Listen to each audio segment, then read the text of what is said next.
This is a journey across a magnificent continent.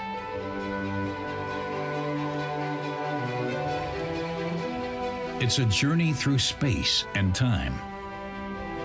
Along the way, we discover the traces of ancient oceans and unearth the remains of tropical rainforests way up high in the mountains. Dinosaurs join us as traveling companions. We meet up with Neanderthals and are on hand to witness a cosmic accident that came close to obliterating everything. We encounter hunters and the hunted, and join Europe on its long journey around our planet.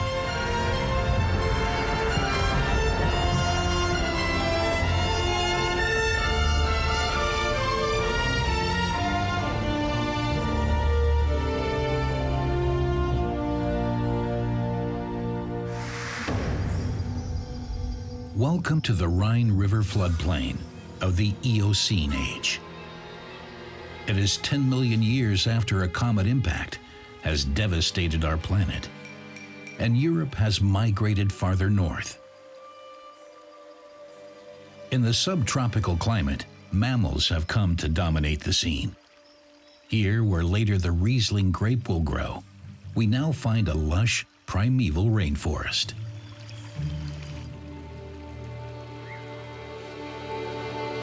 Half of all known modern-day mammalian groups are already in existence here.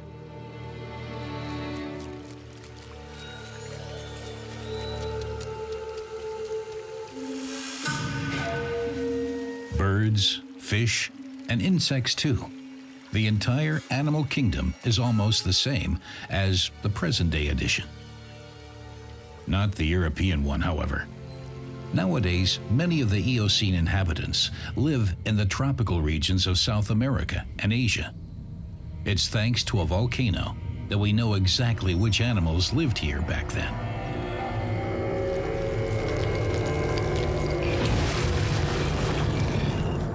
When the volcano erupted 48 million years ago, a 300-meter deep crater lake was formed.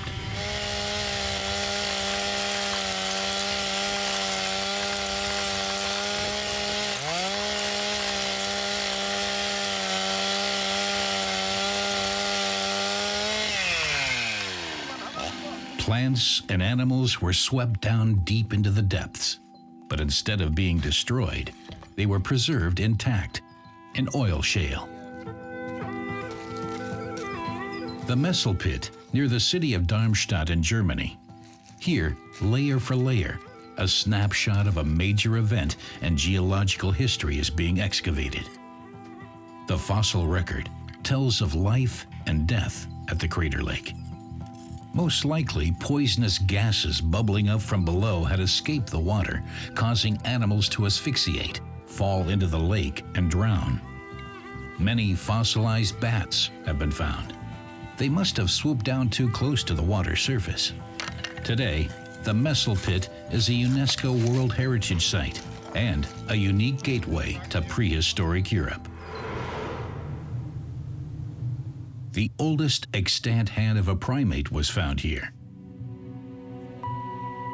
The fossil finds in Messel are astonishingly true-to-life imprints of the animals. Shadows of skin, as well as hair and plumage, are depicted.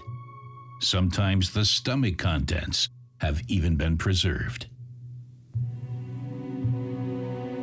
The most spectacular find to date was made back in the 1980s. A 60-centimeter-long monkey-like animal with a very long tail.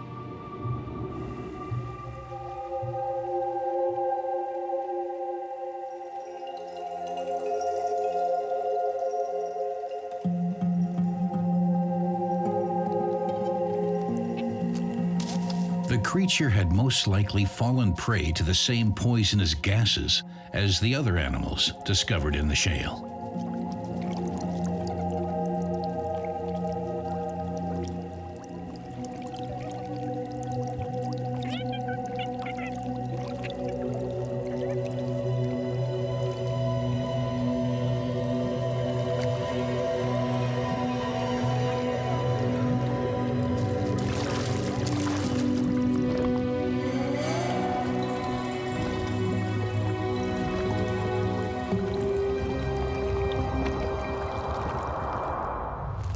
47 million years later, the little lady primate caused quite a stir.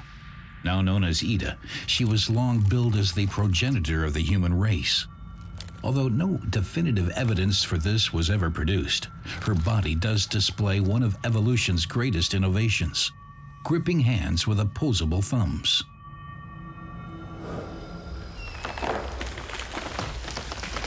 The tropical Eocene forest, too, was eventually buried beneath the layers of time.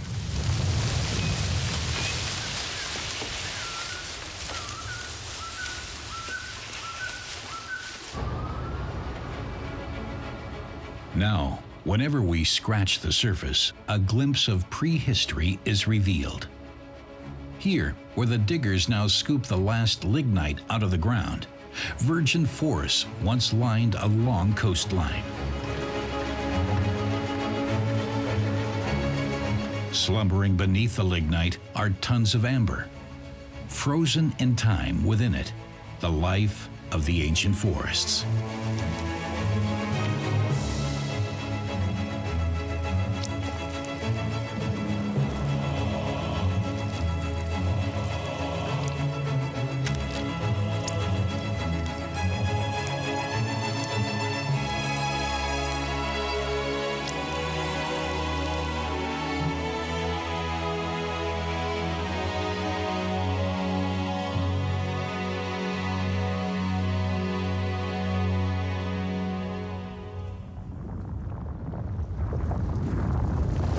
Much of Western Europe was now being covered over with a fresh layer of ice.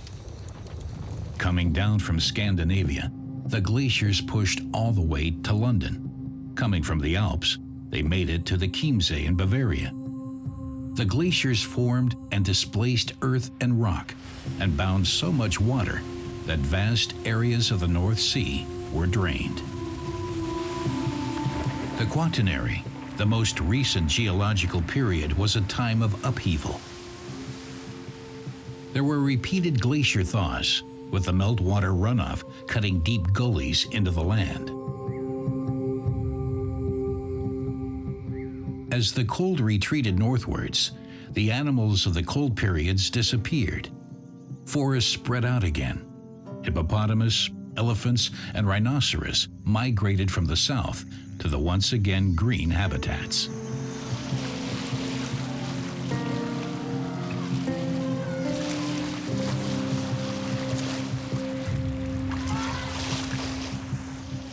Roe deer lived in the immediate vicinity of the elephants and the tributaries of the original Rhine.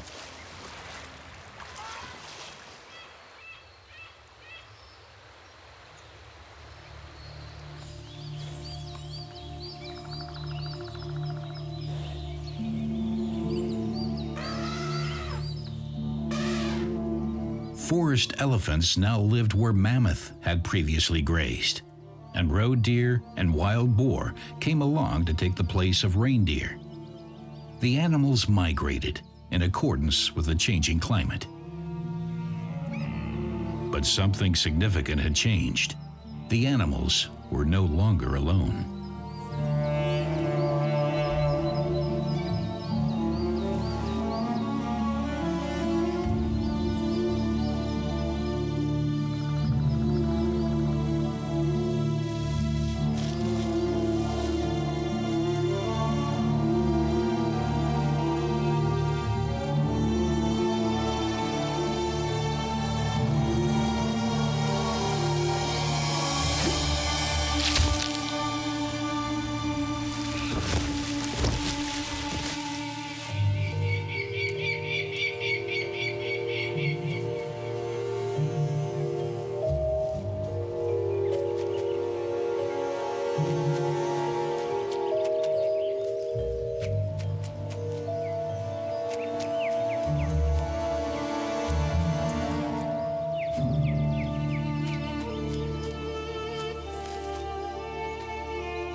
In October 1907, laborer Daniel Hartmann made an astonishing find.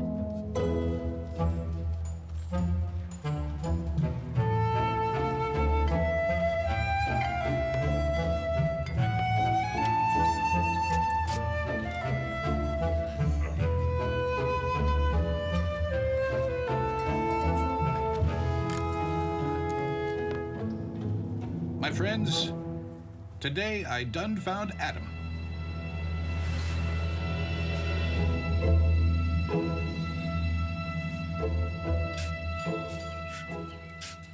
Just days later, an anthropologist visited the sandpit. For 20 years, the researcher had been paying the workers to excavate bones for him. His patience and his investment had finally paid off. Where exactly did you find him? Over yonder in the steep face. So did you thoroughly search a spot? Uh-huh. And did you find any more of them? This here. That, and this. Uh-huh.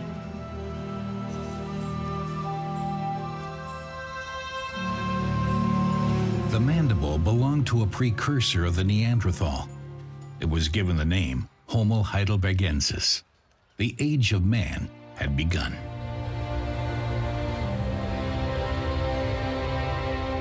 Long before the first human beings appeared in Europe, the Middle Rhine was formed.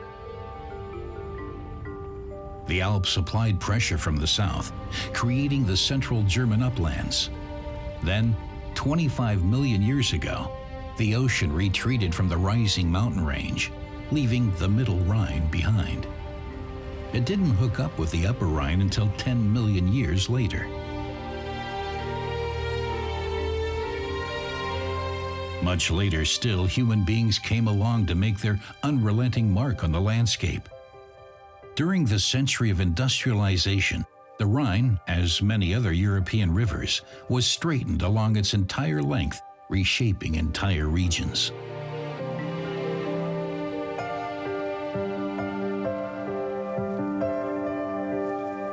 The Romans brought the art of winemaking along with them to the south of France, to Germany, to Italy, and to Spain. They laid the foundation for the triumph of Riesling, Merlot, and Cabernet.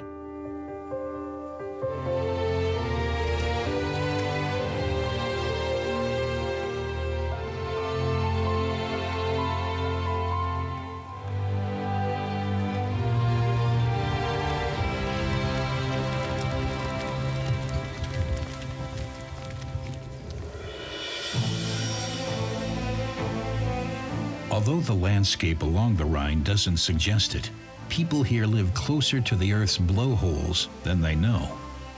On the river island Namendayerwert, a water sprout shoots up to heights of up to 60 meters, the highest cold water geyser on Earth.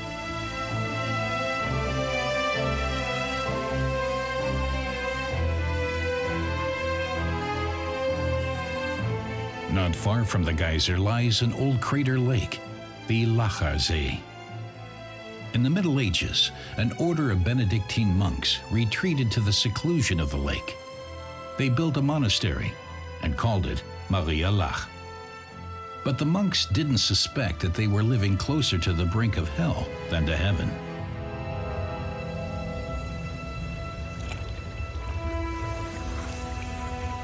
The extinguished fire mountains in the Eifel region of Germany can reignite at any moment, as can the supervolcanoes of Italy. No one can say if it will be in 10,000 years or next Tuesday.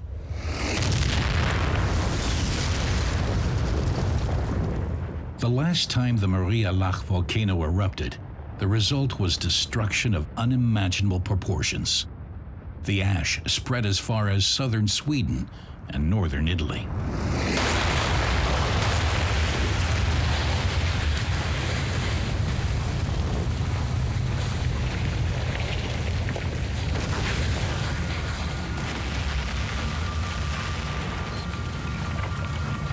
For For several days, avalanches of hot lava and ash barreled through the valleys, creating an almost 30-meter-high wall that dammed up the Rhine and Mosel rivers for weeks on end.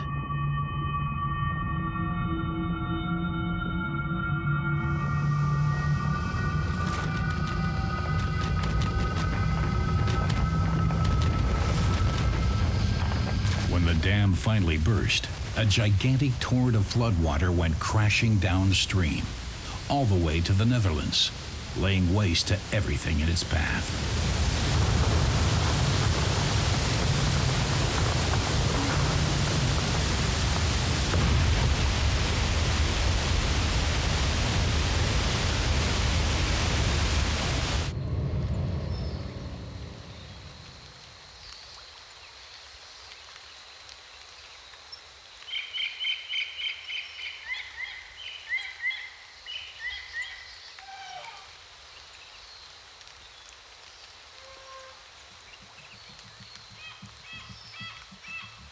Long before this devastation, an ancestor of today's human beings had lived throughout a large part of Europe and the Middle East. Homo Neanderthalensis, the Neanderthal.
More than 200,000 years ago, this species of human had already developed in Europe. In the coldest periods, the advancing glaciers had forced the Neanderthal to up sticks and move on. Finally, however, the species succeeded in adapting to the cold. The Neanderthal was long assumed to have been inferior to modern man in almost every way. Not so. Neanderthals knew how to find the safest hideouts and the best hunting grounds.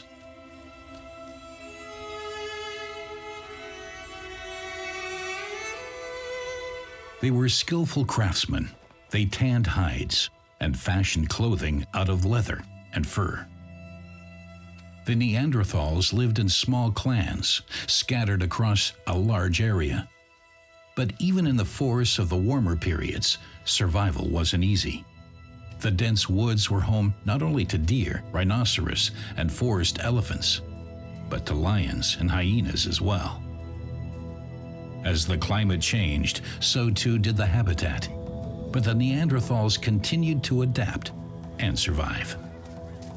Nothing is known about their language, but the anatomy of their throat reveals they would certainly have been able to communicate vocally.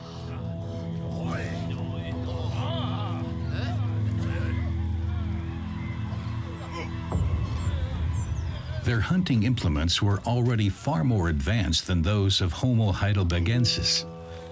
They used a sort of glue made of birch tar to fasten their knife-sharp flint blades to their spears, a brilliant invention.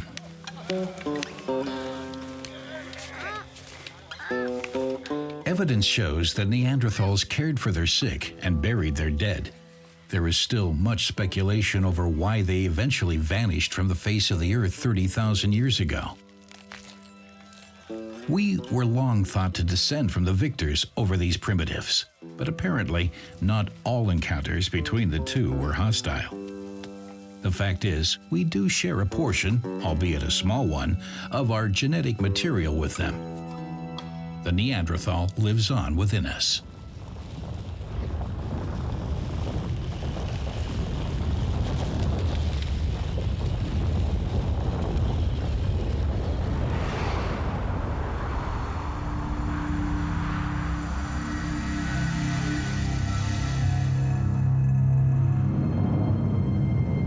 For the last time to date, a great cold period had northern Europe in its grip.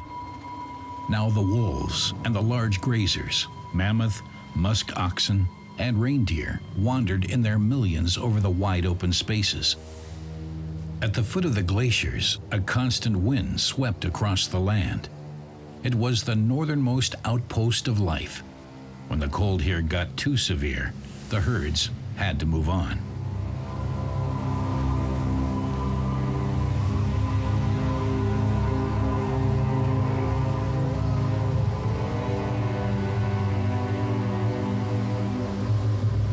The wolves were always hot on their heels. And they weren't the only ones following the herds. In the midst of the cold period, human beings immigrated from the African savanna to what is now Central Europe. For days on end, the hunter roamed the ice desert, searching for fresh meat for his clan. Wolves were among the first wild animals that humans not only hunted, but domesticated as well.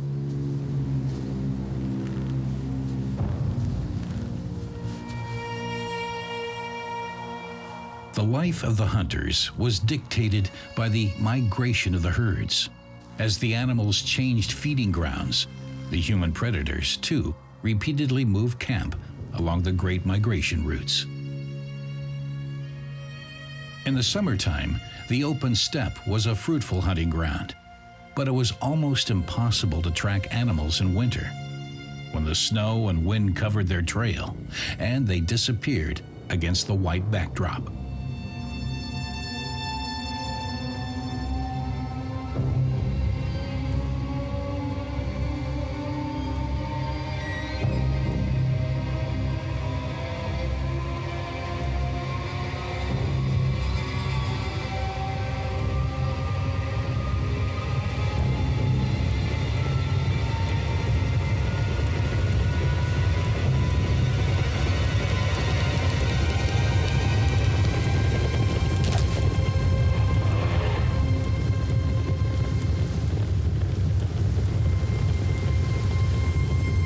Every year, the hunters waited for their prey to pass by on migration. But the great herds slowly began to disappear, never to return again. Some species went completely extinct. Others left the land of the Ice Age hunters. For a long time, human beings took the rap for the disappearance of the mammoth and the megalosaurus. But the handful of hunters can't be responsible for the extinction of these species. Rising temperatures seemed the more plausible answer for the animal's demise. The end of the Ice Age was the start of a geological restart process, because only after the glaciers melted could northern Europe begin to become the place we know today.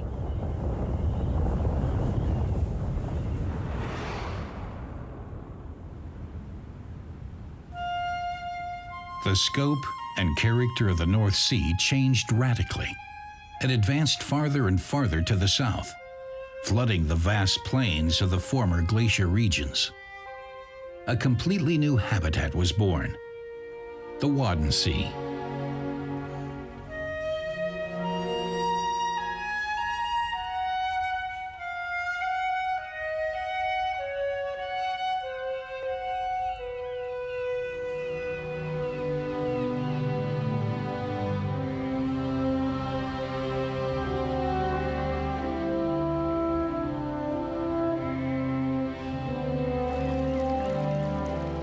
Fine-grained sand, gray-brown mud, and turbid water as far as the eye can see.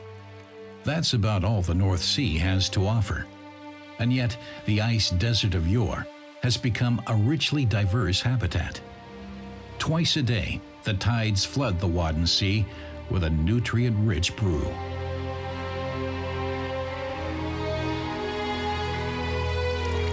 The mud offers both protection and food. Beneath the surface of the mud flats, there is an abundance of life. This is the nursery for many fish that will grow up to live in the North Sea. The lumpfish too spawns here. The male goes all out to protect the spawn.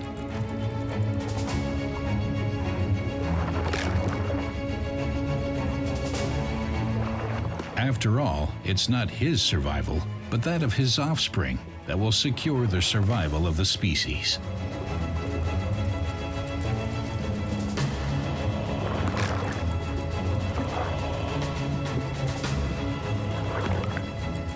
After the eggs have hatched, the larvae remain for some time in the safety of the shallow waters before they swim out to sea. The cadavers of the father fish, dead of exhaustion, often wash ashore.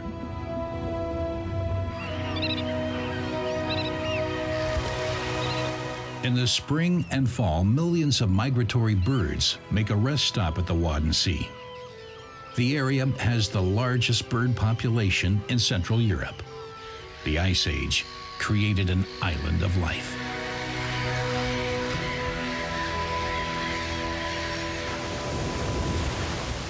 Far offshore, the North Sea becomes quite rough.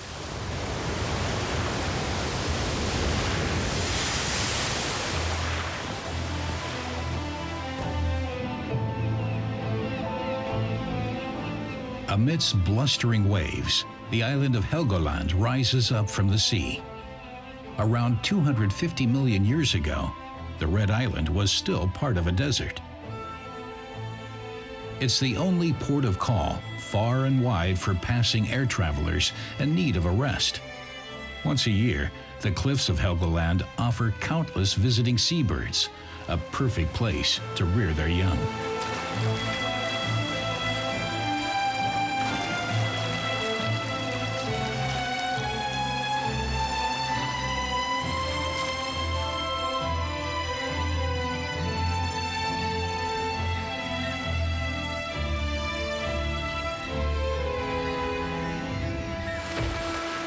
In the winter, long after the migratory birds have left the island, gray seals appear on the beach.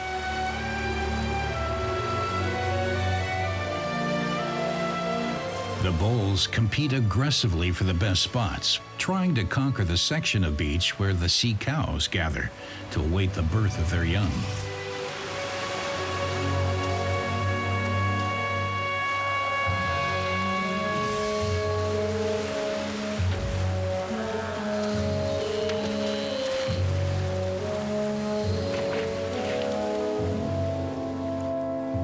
Soon after the young are born, the gray seal mating season begins.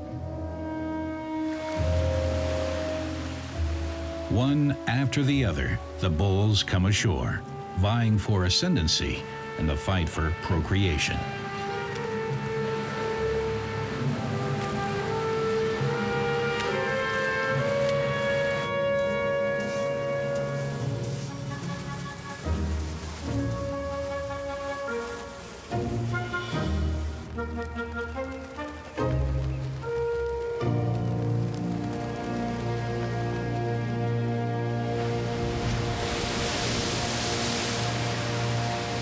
In the winter, winds churn the sea. Sharp tongues of surf lash away at the cliffs and the beach, carrying off rock and sand and depositing it elsewhere. The work of human hands attempts to stem the process.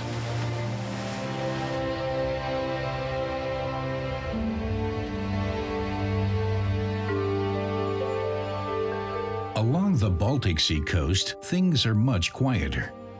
Here, where the Ice Age has scooped out a basin and filled it with its meltwater to create the Baltic Sea, a broad belt of reed marshes and sand flats has developed. Neither land nor water.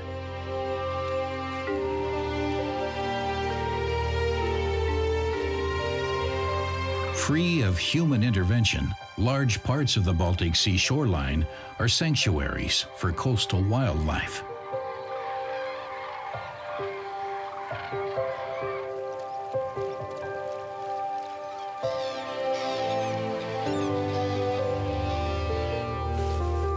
The broad belts of marshland are the preserve of the marsh harrier that broods and rears its young on the ground.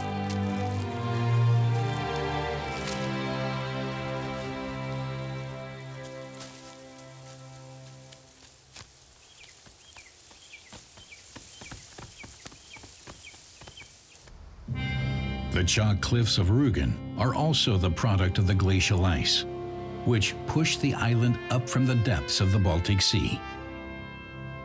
The chalk was formed in the dinosaur age from the tiny lime shells of plankton. Under the pressure of the glaciers, this material grew to become the distinctive chalk cliffs.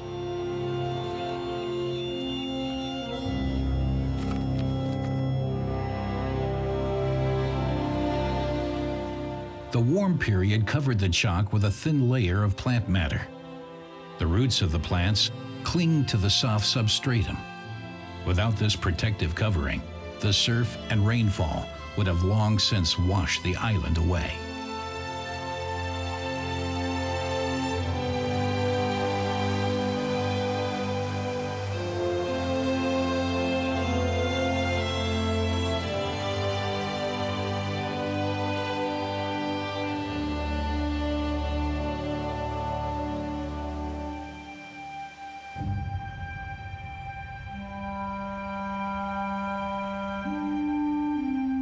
After the end of the last ice age, the climate warmed up very quickly.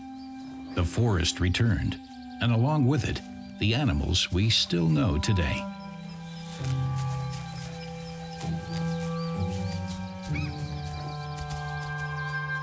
The people, who up until this time had been nomadic hunter-gatherers, now began to settle and shape their environment.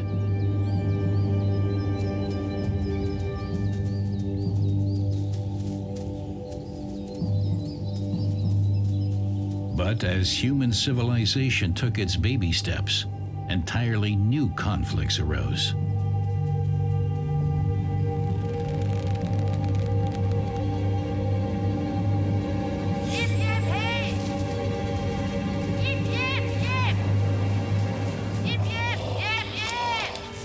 Wildlife was no longer just a food source.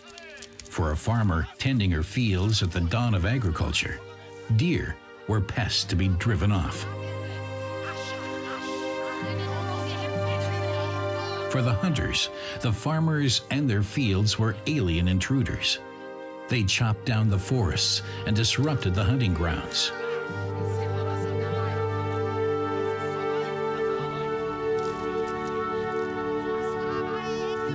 Agriculture, however, won through in the end.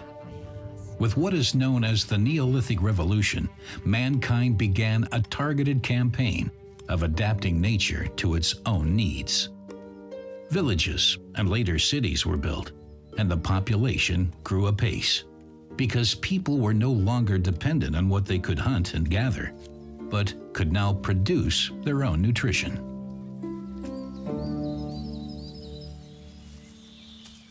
The wildlife avoided human settlements, retreating ever deeper into the forests.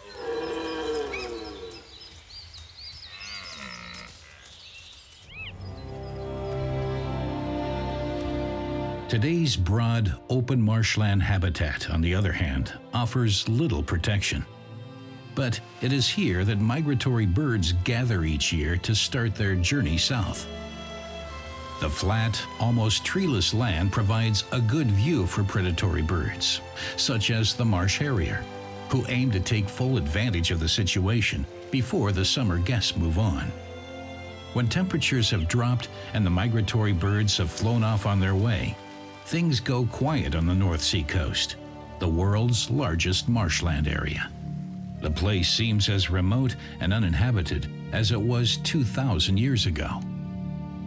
Vast forests now cover the majority of Western Europe. But along the Rhine, modern civilization advanced all the way up to the north. After conquering part of the Germanic settlement areas, the Romans right away began building a supply and road network. The division, surveying, and administration of Germania began.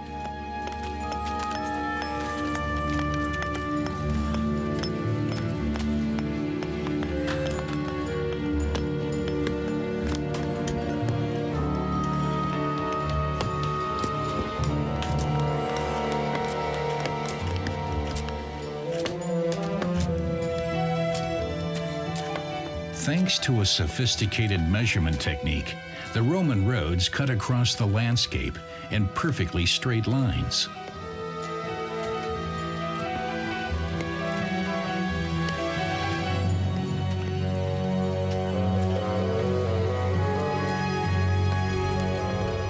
These roads connected the Roman camps that later developed into cities, including Cologne, Mainz, and Koblenz.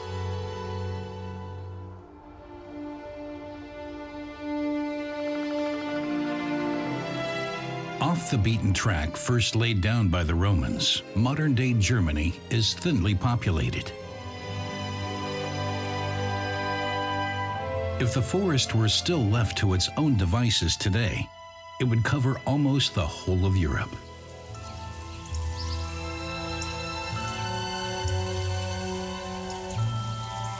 But where human beings live and intervene, fruit orchards, fields, and pastures have supplanted quite a bit of forest area.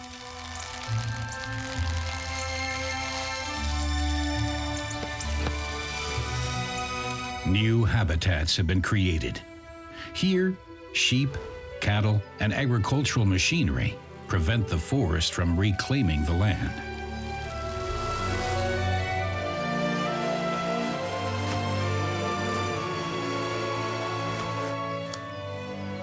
The stork likes to be in close proximity to human settlements and is the beneficiary of a regularly occurring massacre, picking tasty tidbits from the field in the aftermath.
Mankind repeatedly carves out a place for itself in nature.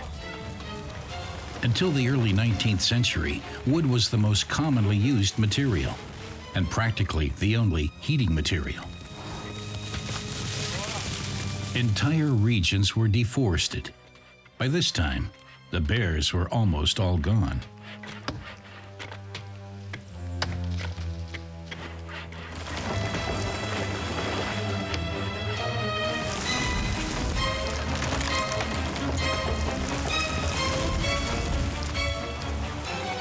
Since the Middle Ages, the forest had been used as a grazing pasture, and the leaves blanketing the forest floor were cleared to use as straw in the stalls of livestock. Wood and charcoal supplied the energy to fire the ovens of the salt, iron, and glass industries.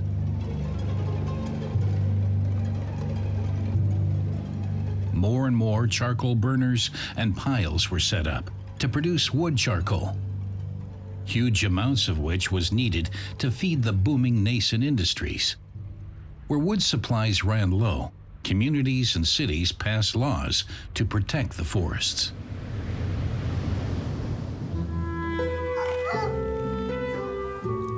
Nobility too took action against the deforestation. The landed gentry laid claim to huge forest areas and took measures for forest and wildlife conservancy, but not from ecological conviction. The hunting classes wanted to save their stately game reserves from destruction. Without the sport, hunting of the titled toffs, the German countryside would look a lot different today.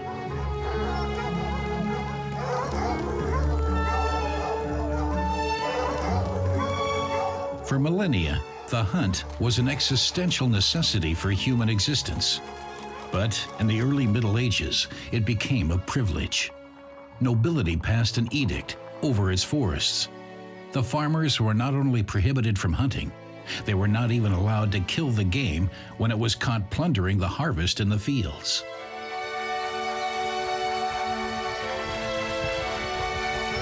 At that time, there was a law that revoked the land rights of the peasantry as soon as the trees and shrubs on it grew high enough to reach a rider's spurs.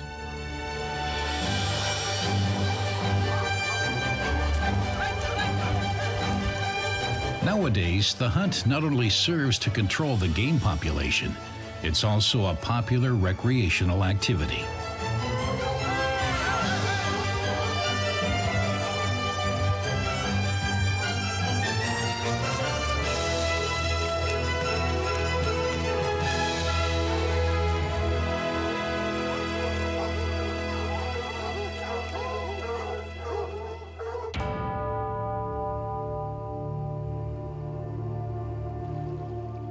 A certain forest in eastern Germany does not owe its existence to nobility.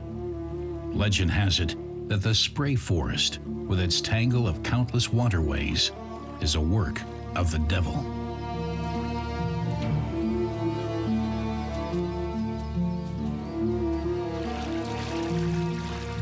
In fact, this labyrinth of water and woods is a legacy of the Ice Age glaciers.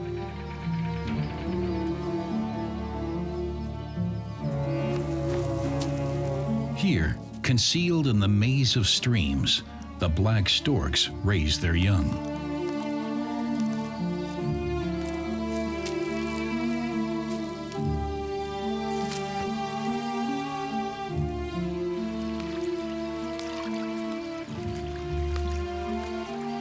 They live on little fish and frogs that they have to share with the snakes.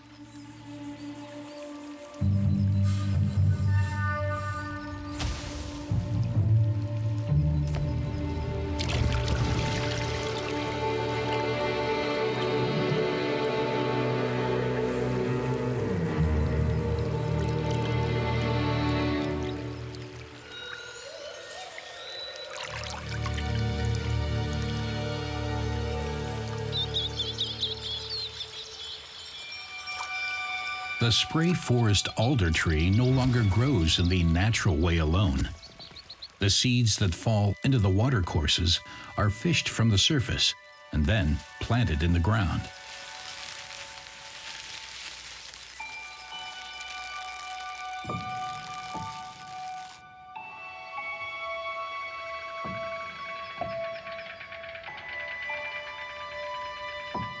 The Spray Forest of today no longer bears any resemblance to its primeval forerunner.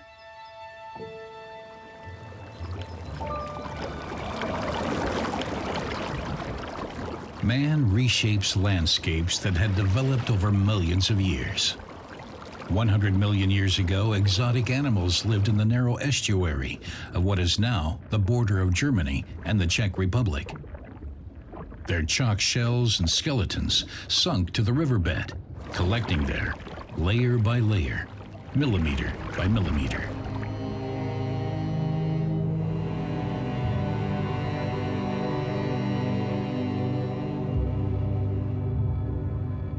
This chalk, as well as the sand and stone deposited here by the wind and waters, piled up to create mighty sandstone cliffs.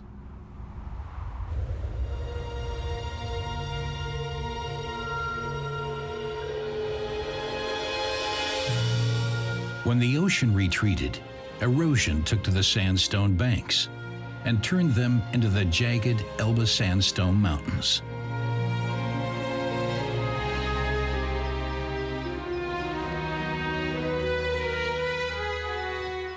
Diving down between the cliffs, along the various rock strata, is like time traveling through the geological eras of the European continent.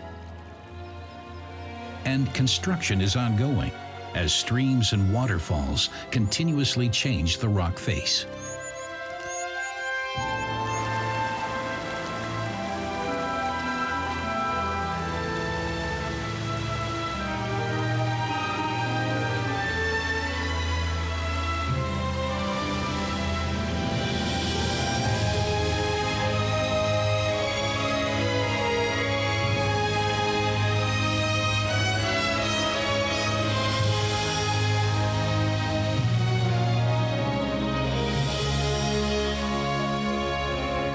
As far back as the 11th century, people began mining sandstone. Later, with the development of shipping on the river, quarries sprung up along the Elbe.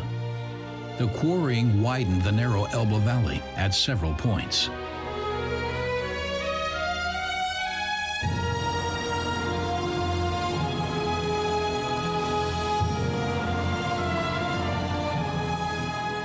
Rock for rock, the stone was broken and blasted from the walls. Shipped along the Elbe, the stone blocks arrived to build the walls of many magnificent, sacred, and stately buildings throughout the world.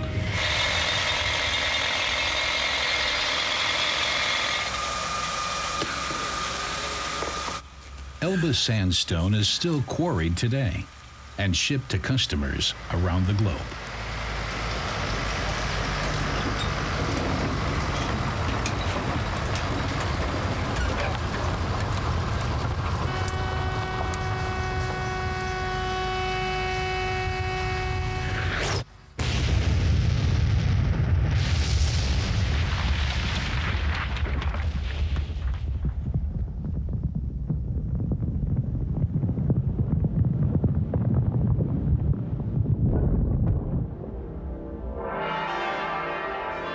Dresden's master builders, old and new, have eroded the Elbe cliffs. For the reconstruction of the historic Frauenkirche, they returned once again to the old sandstone quarries. The Hamburg Town Hall is built of Elbe sandstone, as are many other buildings in this urban landscape. The falcons brood here, as they do in the cliffs of the Elbe Sandstone Mountains.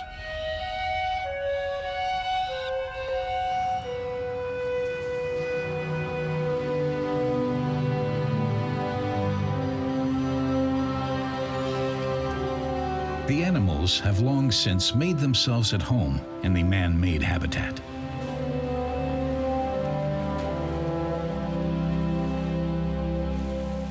Today's major cities are anything but hostile to life. They often offer a greater diversity of habitats than the surrounding countryside. The iconic cathedral and Rhine bridges are unmistakable landmarks of the Cologne cityscape.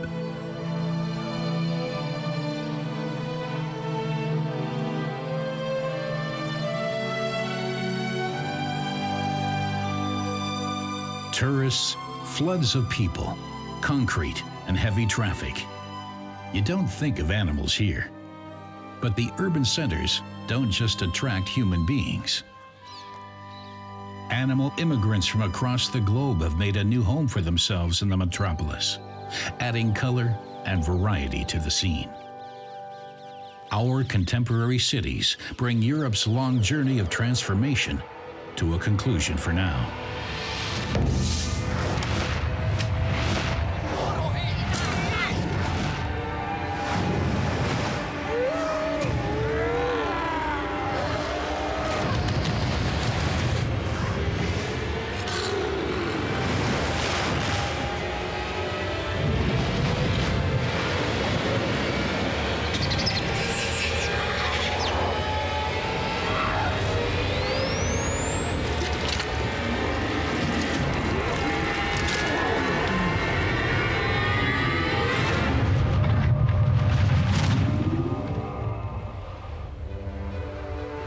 journey is over, but Europe will travel on for a long time to come. We'll never know what direction it will take in the future, whether it will one far-off day come to rest at the North Pole or under the equatorial sun. We won't be there to see if it gets clamped between two continents and lifted way up high, torn in pieces that sink into the sea, or covered by a kilometer-thick armor of ice. But one thing is certain: it will be an utterly different Europe than the one we know today.